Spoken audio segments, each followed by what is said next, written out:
जो मखलूक जमीन पर है सबको फना होना है, और तुम्हारे परवरदिगार ही की जात जो साहिब जलाल करम है बाकी रहेगी।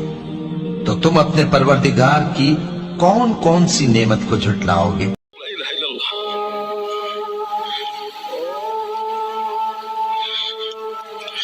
وضعت السماوات والأرض في كفة، وضعت لا إله إلا الله في كفة، نجحت بها لا إله إلا الله.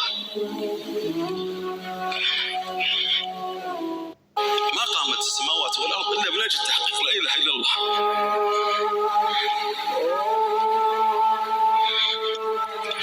وضعت السماوات والأرض في كفة، وضعت لا إله إلا الله في كفة، نجحت بها لا إله إلا الله. ما قامت السماوات والأرض إلا من أجل تحقيق لا إله إلا الله.